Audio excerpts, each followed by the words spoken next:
Hello, everybody. It's Dave Neal, stand-up comic and host of Bachelor Nation News. In this video, we've got Tyler Cameron on Nick Viall's podcast, Viall Files, discussing the negotiation that has happened between him and producers of The Bachelor for him to be the coveted Bachelor. They want him. Bachelor Nation wants him. It would be a crazy season. He's very sought after. It's one of those things. People go nuts for Tyler Cameron. And we always get comments, I don't understand it, and then 1,000 more. I'll tell you about it. And, of course, he makes the ladies go wild. It's those man thighs and nice dimples, right? He's got that. He's the Matthew McConaughey of our Bachelor Nation. All right.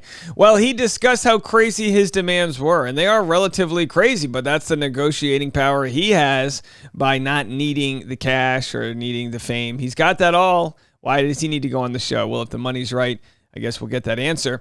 Follow me on Instagram at DNeals. If the money's right, join the Patreon, patreon.com/Dave Neal. It's a great way to support the channel. It's been a slow month, so if you enjoy the content, we encourage you to check out the behind-the-scenes live streams at patreon.com/Dave Neal.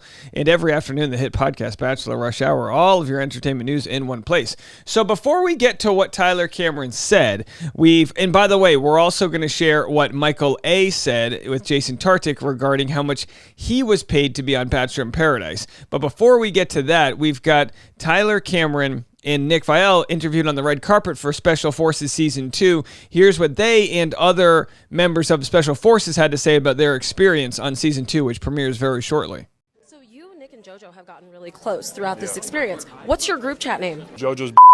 I know you heard about your group chat name. I probably would have called it like JoJo's Brothers, but JoJo's gets the job done. When you got the call to be on Special Forces, what was your initial reaction? I actually was the one that called. And I was like, hey, will you call Fox and see if they'll have me? Well, first of all, I was like, this is Hollywood. Like, this isn't going to be that hard. I should be able to get through this. What was the most surprising thing about being out there? Really more physical than I expected it to be. The DSs didn't give a crap who you were. You have to change in front of everyone. I was hyperthermic for like 3 days in a row. It doesn't turn off. At night, when the lights go out and you think, oh, it's bedtime, it's not. Like, you have to be on edge the entire time. Which celebrity would you nominate? All right, so Nick Viall says he was hypothermic 3 days in a row. Of course, they filmed, I believe, in New Zealand during a very harsh winter. I personally would do better in the heat than the cold. There's something about the cold where I'm like, nope, don't need it.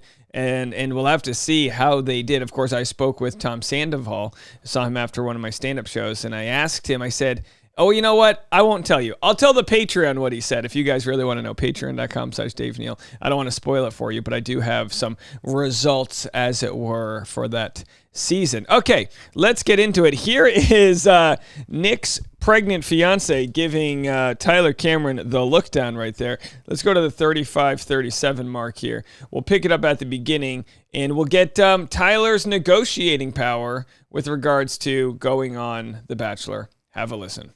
Every 3 months when we're always talking about, could Tyler ever be the Bachelor again? We talked about it when you're on Special Forces. I think there's always speculation about, like, has the show ever asked you? I know you've thrown out, like, if they made it worth my while, but, like, have you ever really talked about, like, all the conversations the show has had with you to try to make you the Bachelor? No, not really. I haven't really made them public, But we've talked. We've had our discussions, and I told them my wants and needs. And they've met some of them, but not all of them. But also, too, like, timing. Looks like Natalie's looking at him like she wants him to meet her wants and needs right here. She's like, oh, okay. And by the way, I do like the setup. They have improved the setup. I just wish they had a solo shot on Tyler, but I know that's asking for too much because it's a wide shot, so I couldn't get a close-up of him the way I could of Nick. But, that's a me issue, really. In place, How hard did they try? Like, not hard enough. Yeah, but pretty hard. Yeah. But, I asked, my demands were crazy, but. As they should be, though. Yeah. Would you be willing to share one of them? A lot of money. That's the one yeah. My guess is that Tyler was asking for $1 million. I don't know if he's not worth it. So they normally pay their bachelors $100,000, $75,000 in some cases. I think some people have negotiated a couple $100,000. Emily Maynard had a pretty big paycheck there for all those complaining that the bachelors get paid more than the bachelorettes. Emily's the highest paid one. That was the Bachelorette. But Tyler, there's no way to know beforehand. But would the ratings go up significantly? Would it be worth the money? If you ask me, the answer is yes, especially during the Screen Actors Guild strike and the Writers Guild strike. It's like, make this your hallmark show. Make this your best show that you have. Pay him the money and throw your whole marketing budget at it, and double your budget for casting. Get the wildest, craziest. Make this show insane again, is my thought. And host. Fuck it. I don't care. All right, so let me rewind. Tyler says he also negotiated to ask, his demand was he has to be host when he's done as The Bachelor. My demands were crazy, but As they should be, though. Yeah. Would you be willing to share one of them? a lot of money. That's the one and host. Fuck it. I don't care. So you asked them to host. Yeah. I was like, after that, because I was like, then they can't fuck you over.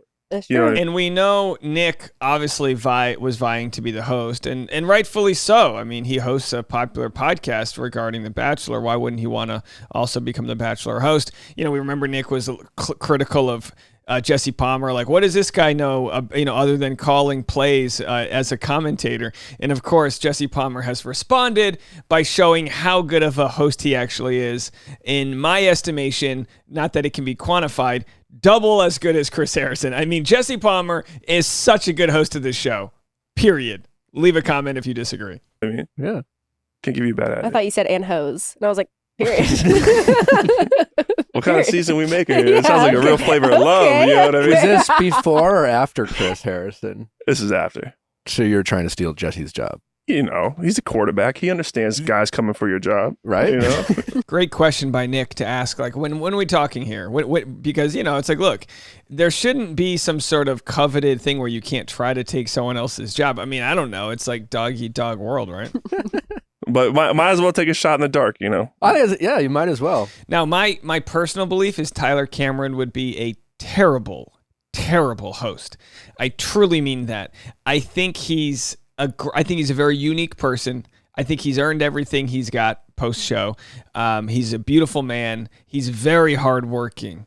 I personally think he would be terrible. I don't think he has the comedic timing that Jesse Palmer has. I don't think people understand how specific of a gift it is that Jesse Palmer has, the looks and also that comedic timing, because I don't think a lot of guys will. I don't think Nick would be much better than Tyler, but I think Nick would actually be a better host than Tyler. But I don't think either one of them would have competed with Jesse Palmer. He's an absolute star.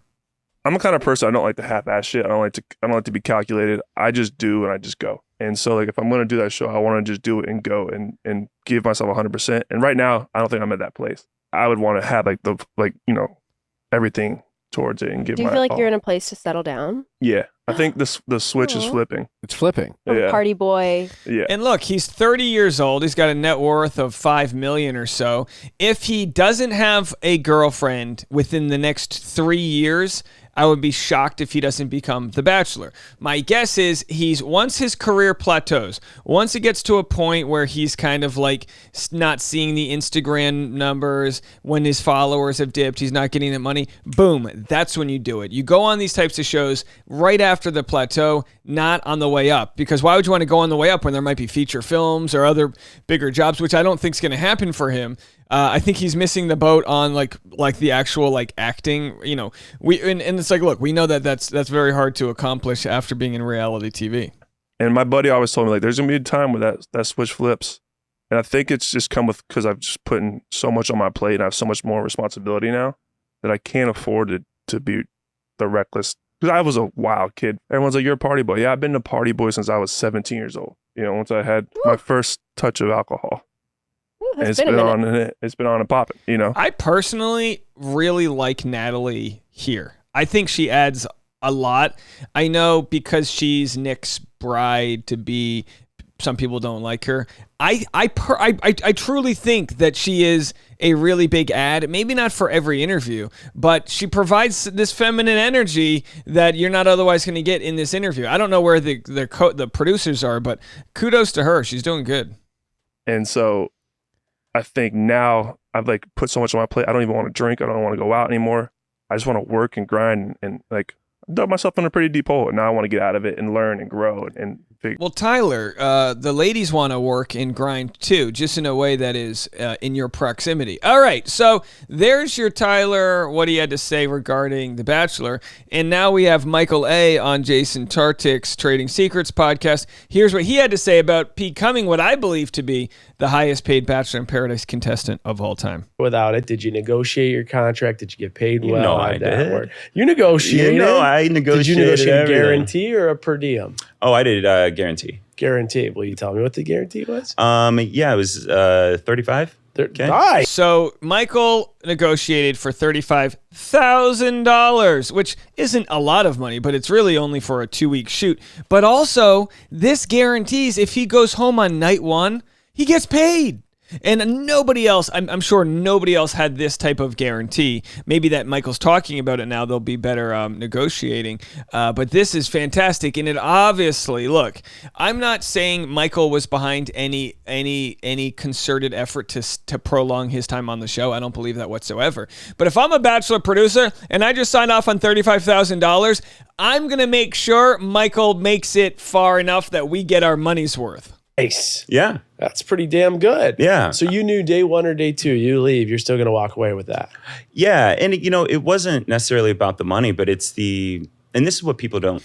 Money means respect. That's what it's all about. No, of course, it's not about the money. You can go listen to the full episode here, but to summarize, it's the show makes a lot of money, and he has a lot of other opportunities. And when you sign on to do Bachelor in Paradise, much like if Tyler Cameron were to sign on to do The Bachelor, you're restricted. You're now entering a contract with the show where you represent the show, so you can't just take every opportunity as it comes. They have to approve it. I mean, we know past contestants that couldn't get the Taco Bell sponsorship that they, imagine having somebody tell you, we're going to pay you $125,000 to eat these Doritos in 3 Instagram stories in 1 Instagram post. $125,000. And then Bachelor producers go, actually, we have a partnership with Lay's Potato Chips, so you can't take the Doritos sponsorship. And you're like, what are we even talking about here? That's exactly what goes down. So if you are in the position like Tyler Cameron is in, it's like it's not worth his time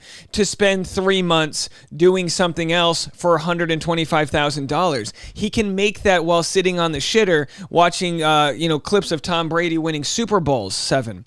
So anyway, that's going to be it for this video. We got a lot more content coming your way. If you smiled or enjoyed yourself in any way whatsoever and want to join the Patreon, I'll be live at 10 a.m. this morning, patreon.com/Dave Neal. I'll have updates on the Clayton Eckert paternity case that we've got going on. I'll have other updates about stories I've got in the works and some big news coming your way right there. We'll be back in a minute with more content.